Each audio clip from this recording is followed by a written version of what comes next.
Ben Harris pushed open the door to his apartment, grocery bags hanging from both arms. The botanist had spent another long day at the university greenhouse, and his back ached from repotting 30 specimens of rare ferns. All he wanted was a hot meal, and maybe an hour with his book before bed. He kicked off his shoes and headed toward the kitchen. That was when he heard it. Water. Running water. Ben froze. He lived alone. He definitely remembered turning off all the taps before leaving that morning. He always did. A habit from childhood. When his mother had drilled water conservation into his head, the sound came from the bathroom. His mind raced through possibilities. Broken pipe, leaking faucet. He set down the groceries and walked slowly toward the bathroom door. Steam seeped out from underneath it. Not just running water then. Hot, running water. Ben reached for the door handle, hesitated, then turned it quickly. The bathroom was full of steam. Through the fog, he could see the shower running at full blast. And standing directly under the spray, fully clothed, was a girl. She spun around at the sound of the door opening. Her eyes went wide. Ben's brain struggled to process what he was seeing. The girl looked about 20, maybe younger, with skin that seemed to glow faintly even in the harsh bathroom light. Her hair was silver, not gray like an elderly person, but genuinely metallic silver. It caught the light like polished chrome. She wore a one-piece suit made of material Ben had never seen before, something between fabric and liquid metal. "Who are you?" Ben managed to say. "How did you get in here?" The girl raised both hands in what looked like a universal gesture of peace. Water dripped from her fingers. She said something in a language that sounded like wind chimes and bird songs mixed together. Then she touched her wrist. A device Ben had not noticed before lit up with soft blue light. The girl spoke again, and this time Ben heard English. "Please do not be alarmed. I mean no harm. I am lost." Ben blinked. The voice did not quite match her lip movements. Translation technology, his scientist brain supplied. Real-time translation technology that should not exist on Earth. "Lost," Ben repeated slowly. "You're lost. In my shower." "Yes." The girl stepped out of the shower, water pooling around her feet. "This was not my intended destination. There was a malfunction." Ben grabbed a towel from the rack and held it out to her, keeping his distance. Years of scientific training kicked in, pushing aside the panic. Observe, gather data, form hypothesis. The girl took the towel with a grateful nod and began drying her face. Up close, Ben could see her eyes were violet, a shade he had never seen in human irises. "You're not from around here," Ben said. It was possibly the understatement of the century. "No, I am from the Delari Confederacy. My name is Nira." She pronounced it Nira, with a soft roll on the R. Ben Harris. "I live here. Alone. Usually." He leaned against the doorframe, trying to project calm he did not feel. "The Delari Confederacy. I'm guessing that's not a country on Earth." "Earth?" Nira tilted her head. "Is that the designation for this planet?" "Yes." She touched her wrist device again. Symbols Ben could not read scrolled across the small screen. Nira's expression shifted from curious to confused to something that looked like concern. "This planet is not in our database," she said quietly. "Your database. The Galactic Cooperative Database. Every registered world, every contacted species, every mapped system." Nira looked up at him. "Your planet should not exist." Ben felt a laugh bubble up in his chest. It came out slightly hysterical. "Well, it does. Trust me. 7 continents, 8 billion people, 1 moon orbiting a pretty average star." Nira sat down on the edge of the bathtub, still clutching the towel. She suddenly looked very young and very lost. "I am a scout," she explained. "My job is to map wormhole networks. We chart the connections between systems, update navigation data, ensure safe passage for ships. I was conducting a routine survey when my dimensional scanner malfunctioned. Instead of returning to my ship, I was pulled through an unmapped wormhole and ended up here." She gestured around the small bathroom as if it represented all of Earth. "Here, in my shower specifically," Ben said. The wormhole exit point corresponded with this location. I am sorry for the intrusion. Ben ran a hand through his hair. This was insane. This was impossible. But the girl sitting in his bathroom was very real, and her technology was very much beyond anything Earth could produce. Okay, he said slowly. Okay, so you're stuck here. Can you contact your people? Nira's hand went to a device on her belt. It looked damaged, with scorch marks along one side. My primary communicator was destroyed in the transit. I have an automated distress beacon, but it has limited range. My fleet is currently surveying the outer arm, approximately 6,000 light-years from this location. She did some mental calculation. If the signal reaches them, response time would be 6 to 8 of your weeks. 6 to 8 weeks. Ben processed this. You're going to be stuck here for almost 2 months. It appears so, unless I can repair my equipment. Nira stood up, squaring her shoulders. I will need materials, rare earth elements primarily, and a power source capable of generating at least 50,000 volts. Ben thought about his tiny apartment, his modest botanist salary, and the complete absence of anything resembling high-voltage equipment. I don't suppose you could use some potted plants in a microwave. Nira looked at him blankly. That was a joke. Sorry. Human coping mechanism. Ben took a deep breath. Look, it's late. You're clearly exhausted, and I'm running on about 6 hours of sleep over the past 2 days. Why don't we start with something simple? Have you eaten? Eaten? Food. Nutrients. Do you need to consume organic matter for energy? Understanding dawned on Nira's face. Yes, my biology is similar to yours, I think. Carbon-based, but I have nutrient supplements in my emergency kit. She patted a small pouch on her belt. Great, but since you're on Earth, you should try Earth food. Ben surprised himself with how quickly he was adapting to this situation. Come on, let me make you some tea. 10 minutes later, Nira sat at Ben's small kitchen table, wrapped in his bathrobe because her strange suit was still drying. She held a mug of green tea in both hands, studying it with the intensity of a scientist examining a new specimen. This is a plant extract, she said.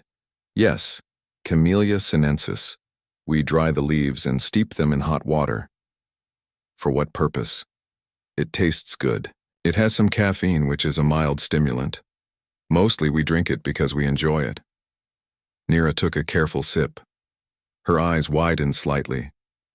There are multiple flavor compounds, at least 20 distinct chemical signatures. This is very complex for a simple beverage. Ben smiled as he assembled sandwiches.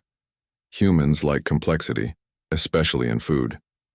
He made simple cheese and tomato sandwiches, nothing fancy, and set a plate in front of Nira. She examined it with the same intense focus she had given the tea. This is more food than I consume in a full-day cycle, she observed. Really? It's just a sandwich. Nira took a small bite.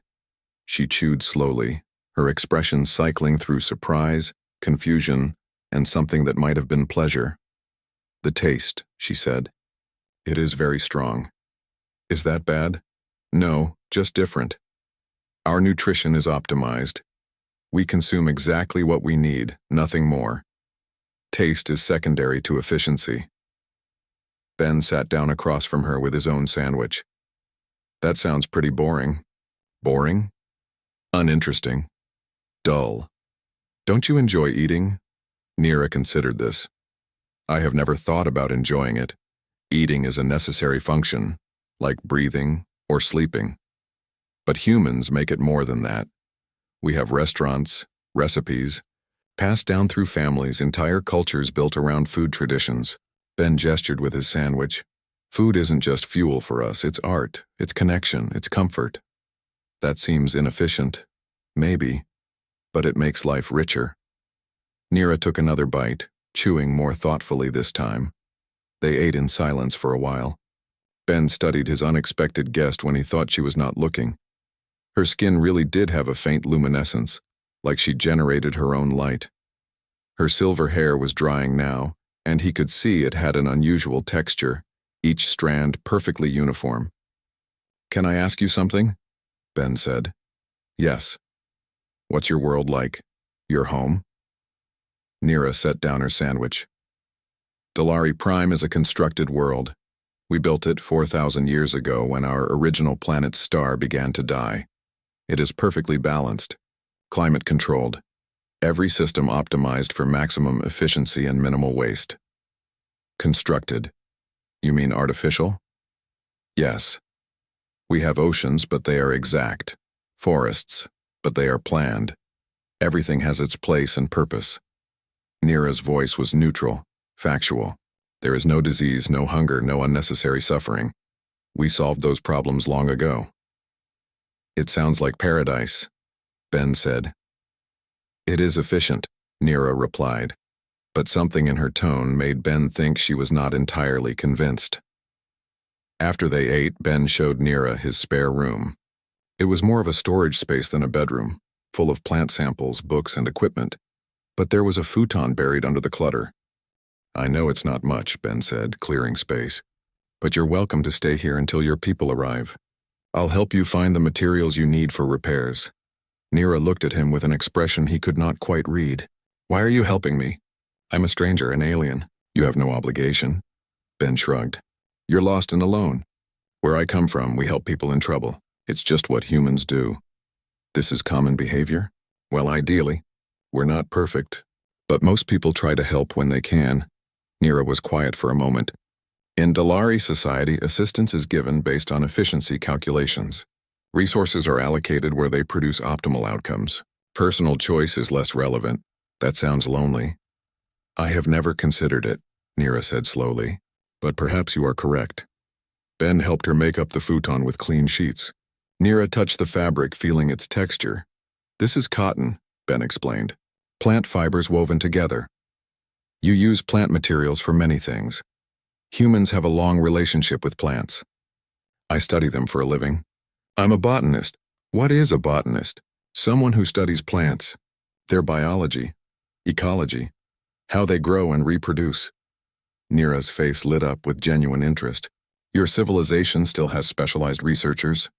You have not automated knowledge acquisition? We have computers and AI, but they're tools. Humans still do the actual science, the discovery, the wonder of figuring things out. Ben smiled. I could never give that up to a machine. The joy is in the learning. Joy in learning, Nira repeated as if testing out a foreign concept. We are assigned our education based on genetic aptitude. I was identified as suitable for navigation and spatial mapping at age 5. I learned what was necessary for my role. What if you wanted to learn something else? Why would I? My role is determined by what I am best suited for. It is efficient. There was that word again. Efficient. Ben was starting to understand that Nira's entire civilization was built on a foundation completely different from humanity's messy, chaotic, passionate approach to existence. Well, he said, while you're stuck on Earth, maybe you can be inefficient for a while. Learn something just because you want to. Nira gave him a puzzled look, but she nodded. Ben left her to rest and retreated to his own room. He sat on his bed staring at the ceiling, trying to process the fact that an alien was sleeping in his spare room. An alien who had never tasted food for pleasure, never learned something just out of curiosity, never questioned the purpose assigned to her. Tomorrow, he decided, he would show her what being human really meant. The next morning, Ben woke to find Nira already awake, standing on his apartment balcony. She had put her suit back on, the strange material apparently self-cleaning and perfectly fitted. She stood motionless, staring at the sunrise. Good morning, Ben said, stepping out with 2 mugs of coffee. Nira turned. Your planet's rotation is irregular. The day length varies by season due to axial tilt. Yes, that's what gives us seasons. Spring, summer, fall, winter. It is inefficient. Variable day length complicates scheduling and energy distribution. Ben handed her a mug. It's also beautiful. Different seasons mean different weather, different plants blooming, different activities. Humans love the variety. Nira sipped the coffee and immediately made a face. This beverage is bitter. It's an acquired taste. Try it with sugar. He handed her the sugar bowl. Nira added a small amount, tasted, then added more. By the 4th spoonful, she looked satisfied. Better? Different, she said. But yes, better. They stood together watching the city wake up. Cars moved through streets below. People walked dogs. A jogger passed by. Normal human chaos in motion. I need to show you something, Ben said. Come on. He led Nira up a narrow staircase to the building's roof. What had once been empty concrete was now Ben's pride and joy. A rooftop garden. Raised beds full of vegetables, flowering plants in pots, a small herb garden, even a few fruit trees in large containers. Nira stepped into the space and stopped. You grow food here, she said. Some of it. Those are tomatoes, those are peppers, that whole bed is different kinds of lettuce. Ben walked among his plants like a proud parent. But I also grow flowers. Roses, marigolds, petunias. And herbs, some I cook with, some just because they smell nice. Nira knelt beside a pot of lavender. She touched the purple flowers gently. This serves no nutritional purpose. No, but you cultivate it anyway. Because it's beautiful. Because the smell makes me happy. Because when I work with my plants, I feel peaceful. Ben crouched down beside her. Not everything humans do has to be efficient or productive. Sometimes we do things just because they make life worth living. Nira brought the lavender to her nose and inhaled. Her eyes closed. For the first time since appearing in his shower, she looked completely relaxed. I understand, she whispered. This is what you meant by richness. Yes, they spent the morning in the garden. Ben showed her each plant, explaining what they were, why he grew them, how he cared for them. Nira listened with an intensity that went beyond her scientist's curiosity. She touched leaves carefully, smelled flowers, tasted a cherry tomato, and looked shocked at how different it was from her nutrient supplements. On Delari Prime, we have agricultural facilities, she said. Massive hydroponic systems that produce exactly what we need. I have never seen plants grown like this. So many varieties so close together. Some for food, some just for appearance. Humans call it companion planting. Some plants help each other grow. Like these marigolds keep pests away from the tomatoes. A symbiotic relationship. Exactly. Nature is full of them. That's part of what I study. How plants interact with their environment, with each other, with insects and animals. Nira stood up, looking around the rooftop garden with new eyes. Your species maintains connection with your planet's ecology. We optimized ours out of existence. Everything is controlled, managed, artificial. Don't you miss the wild parts? I have never known them. Delari Prime has been constructed for 4,000 years. Wild nature is something from our historical records. Ben felt a pang of sadness for her. Maybe while you're here we can show you what you're missing. We? Earth. This messy, inefficient, beautiful planet. That afternoon, Ben took Nira to the farmer's market. He had called in sick to work, something he rarely did, but having an alien visitor seemed like a reasonable excuse. Not that he could tell anyone the real reason. The market was in full swing when they arrived. Dozens of stalls selling fresh produce, baked goods, handmade crafts, flowers. People crowded the aisles, vendors called out their specials, children ran between the stands. It was chaotic and loud and wonderful. Nira stopped at the entrance, overwhelmed. There are so many people, she said. It's a popular market. Come on, stay close. Ben guided her through the crowd. At first, Nira was tense, her hand hovering near her belt where he assumed she had some kind of defensive device. But gradually, as she realized no one meant her harm, she relaxed. Why are there so many varieties of the same food? She asked, stopping at a stall with 30 types of apples. Because they all taste different. Some are sweet, some tart, some are better for eating fresh, some for cooking. Ben picked up a Honeycrisp. Here, try this. The vendor, an elderly woman with kind eyes, cut a sample. Nira took it hesitantly. Go on, the vendor encouraged. Fresh picked this morning. Nira bit into the apple. Her expression transformed. The flavor is incredible. Sweet but also sharp. And the texture is satisfying to bite, the vendor beamed. That's my girl. Nothing like a good Honeycrisp. Ben bought a bag of apples and they moved on. At each stall, Nira discovered something new. Bread that was still warm from the oven. Cheese with herbs pressed into it. Honey in 6 different flavors depending on which flowers the bees visited. Your food culture is extraordinarily complex, Nira said, tasting a sample of lavender honey. Every vendor has specialized knowledge. Every product has variations. This is the opposite of optimization. True, but it's also what makes life interesting. Imagine if every meal was exactly the same. Perfectly balanced nutrients in paste form. That is what I eat. Normally. And is it satisfying? Nira was quiet for a moment. It fulfills its function. But does it make you happy? Happiness is not a primary consideration in Delari culture. Contentment through purpose is the goal. Ben was about to respond when music filled the air. A street musician had set up near the market center, a violin case open for donations. The musician, a young man with long hair tied back, was playing something beautiful and melancholic. Nira froze. "What is that?" she whispered. "Music. He's playing a violin. We have music. Efficiency chimes for notifications, harmonic alerts for systems." Nira moved closer to the musician as if drawn by a magnet. But nothing like this. The violinist was playing a classical piece, something by Vivaldi, if Ben remembered correctly. The notes soared and dipped, painting emotions and sound. Other people had stopped to listen, some swaying gently, others with closed eyes. Nira stood absolutely still, tears streaming down her face. Ben put a gentle hand on her shoulder. "Are you okay?" "I do not understand what I am feeling," she said. "The sound creates a response in me, physical and emotional. It serves no purpose, provides no information, and yet I cannot stop listening. That's the power of art. It touches something deeper than logic." They listened until the piece ended. The crowd applauded. Nira just stood there, tears still wet on her luminescent cheeks. "We lost this," she said quietly. "My people. We optimized it away because it was not essential to survival. But something this beautiful, how could it not be essential?" Ben dropped a $20 bill in the violin case. The musician nodded his thanks and started another piece. They stayed for 3 more songs.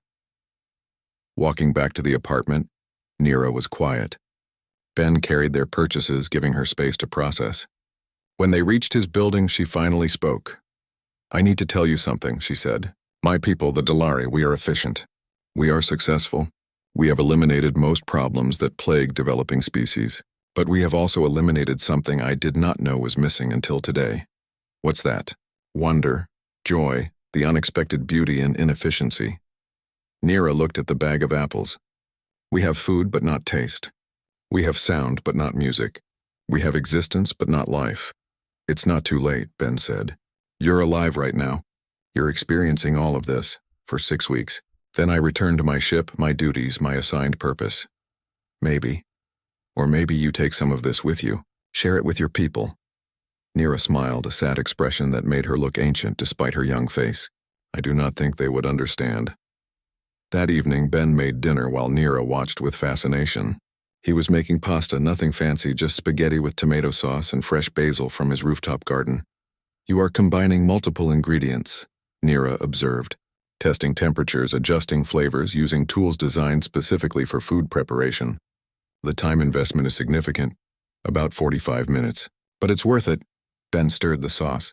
"Cooking is another art form. You can follow recipes or improvise. Every cook adds their own touch.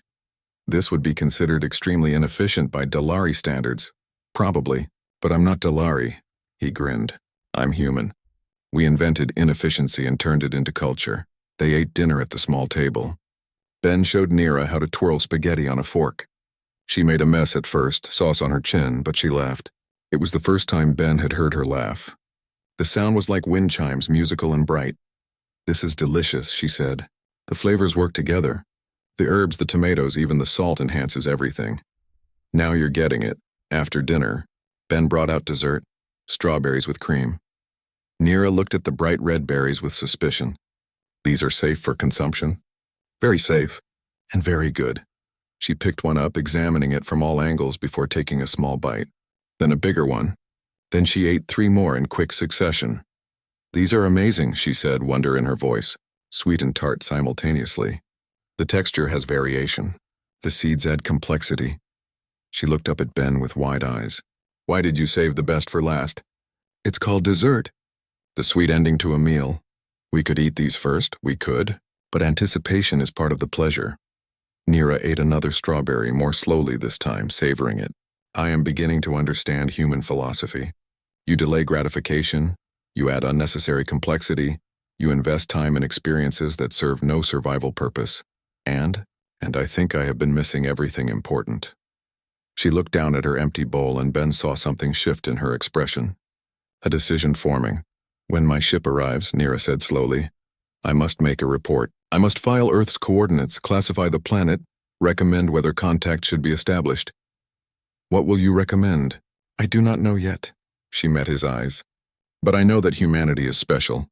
You have something the rest of the galaxy has lost or never had, a connection to beauty, to inefficiency, to the messy chaos of genuine living. You say that like it's a bad thing for the galaxy. It might be, or it might be exactly what we need. Nira stood up and walked to the window. The city lights sparkled below. Millions of humans living their complicated, inefficient lives. I thought I was lost when I appeared in your shower, she said, but perhaps I was exactly where I needed to be. Ben joined her at the window. You're welcome to stay as long as you need. Even if your ship arrives early. Consider it cultural research, Nira smiled. Cultural research, yes, that is what I will tell myself. She touched the glass, her luminescent fingers leaving faint prints. Outside, the world continued its beautiful chaos. Inside, an alien scout who had never questioned her purpose was beginning to wonder if efficiency was really the answer to everything. Ben, she said quietly, thank you for showing me this. All of this. We've barely started, he replied. Earth has a lot more to offer. Then I look forward to being inefficient with you. They stood together at the window, human and alien, watching the city lights. Somewhere in orbit, an automated distress beacon pulsed its signal into space. A rescue was coming, but for the first time in her life, Nira was not sure she wanted to be saved.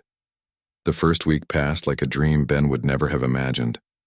Every morning, he and Nira would have breakfast together.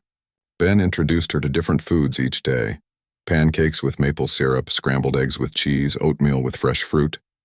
Nira approached each meal like a scientific experiment, analyzing flavors and textures, but Ben noticed she was starting to simply enjoy eating rather than studying it. He had called his supervisor at the university and requested a temporary leave, citing a family emergency. It was not entirely a lie. Having an alien appear in your shower felt pretty emergency-like. On the fourth day, Ben took Nira to the public library. The building was old, built in the classical style with columns and wide steps. Inside, thousands of books lined the shelves, reaching up to high ceilings. The smell of paper and ink filled the air. Nira stopped just inside the entrance, staring. What is this place? She asked. A library? A place where we store knowledge in physical books. Anyone can come here and read for free. Physical information storage? Nira walked to the nearest shelf, running her fingers along the spines. We converted all our records to digital format 3,000 years ago. Physical books are museum artifacts. We have digital too, but many people still love physical books. The feel of paper, the smell, the act of turning pages. Ben pulled a book from the shelf, a collection of poetry. Here, try this. Nira opened the book carefully, as if it might break. She read a few lines, her lips moving silently. Then she looked up at Ben with confused eyes. This text does not convey factual information. It describes emotions using metaphor and rhythm. It's poetry, art made from words, but what is its function? To make you feel something. To express human experience in beautiful ways. Ben guided her to a reading chair. Just read. Don't analyze. Let the words wash over you. Nira sat down and began to read.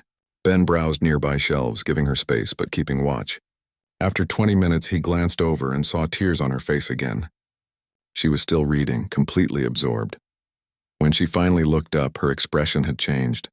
Softer somehow, these words, she said quietly. They describe loneliness, love, loss, joy. Emotions I have felt but never had names for, never thought were important enough to examine. Poetry gives voice to feelings. It tells us we are not alone in what we experience. We have nothing like this. Nira closed the book reverently. No art that serves only to express emotion. No shared language of feeling. Then your people are missing out on being fully alive. They left the library with Nira carrying a stack of borrowed books. Ben had gotten her a library card, which required some creative work with fake documentation. But he had a friend who owed him a favor. Nira held the card like it was precious treasure. I have access to all this knowledge, she said, looking at the card. For free. Simply because I asked. That's how libraries work. Knowledge should be free. On Delari Prime, information is distributed based on need and role. I can access navigation data, spatial mechanics, engineering specifications. But literature, art, philosophy, those are not part of my assigned education. Well, now you can read whatever you want. That night, Nira stayed up late reading poetry by lamplight. Ben woke at 2 a.m. to get water and found her still awake. 3 books finished and a 4th in her hands. You should sleep, he said gently.